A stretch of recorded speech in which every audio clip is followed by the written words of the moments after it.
নমস্কার বন্ধুরা, আমি Jaya village kitchen of Jaya চ্যানেলে তোমাদের সকলকে ওয়েলকাম জানাই। বন্ধুরা, তোমরা যে যেখানে থাকো আশা করি ভালো আছো, সুস্থ আছো। আমিও ভালো আছি, সুস্থ আছি।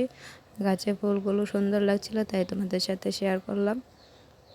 বন্ধুরা, আমি আজকে কাঁচা কলার চোকলাগুলি দিয়ে তোমাদের একটা ভর্তা রেসিপি বানিয়ে দেখাবো। বন্ধুরা, আমরা তো সবাই কাঁচা কলার চোকলাগুলি ফেলে দিই, কিন্তু এটা না ফেলে দিয়ে দারুণ স্বাদের একটা ভর্তা তৈরি করে নিতে পারো। আমি কাঁচা কলা চোকলাগুলি নিয়ে নিয়েছি। এখন এগুলিকে ভালো করে ধুয়ে পরিষ্কার করে নিচ্ছি। এখন এগুলি পরিষ্কার করে ধুয়ে নেব, দিয়ে সেদ্ধ বসিয়ে দেব। কড়াইতে সেদ্ধ বসিয়ে দিয়েছি। বন্ধুরা, আমি এখন শিলনোড়ায় দুটো শুকনো লঙ্কা বেটে নেব।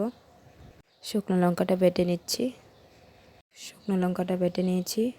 আমি এখন কলার চোকলাগুলি সেদ্ধ হয়ে গেছে, এইগুলিকে নামিয়ে নেব। এখন আমি এগুলিকে সেদ্ধ করে রাখা কলার চোকলাগুলিকে আমি শিলনোড়ায় বেটে নেব।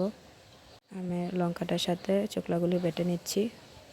কাঁচা কলার চোকলাগুলো ভালো করে বেটে নেব। তোমাদেরকে দেখিয়ে দিচ্ছি। আমি নিজে ভিডিও করছি, তাই একাতে তোমাদেরকে দেখিয়ে দেওয়ার জন্য দেখিয়ে দিচ্ছি। তোমরা এভাবে বেটে নেবে ভালো করে। আমার বাটা হয়ে গেছে কলার চোকলাগুলি। কলার চোকলাগুলি বাটা হয়ে গেছে, নামিয়ে নিচ্ছি। আমি রসুন বেটে নিচ্ছি। রসুনটা বাটা হয়ে গেছে। কড়াইতে তেল বসিয়ে দিয়েছি। আমি এখন তেলে শুকনো লঙ্কা দিয়ে দিয়েছি। শুকনো লঙ্কাগুলো হয়ে গেছে। আমি এর মধ্যে কালো জিরে দিয়ে ফোড়ন দিয়ে দিয়েছি।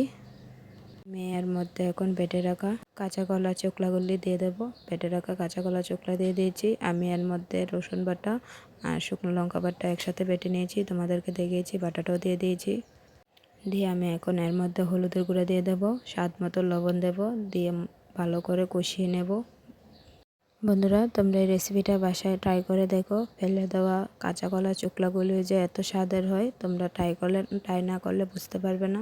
তোমরা বাসায় রেসিপিটা ট্রাই করো, দেখবে দারুণ স্বাদের।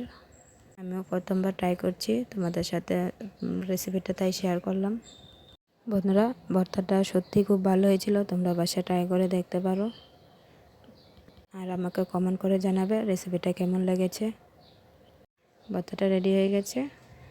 আমার চ্যানেলটাকে লাইক, সাবস্ক্রাইব, শেয়ার করে আমার পাশে থেকো। Thank you for watching.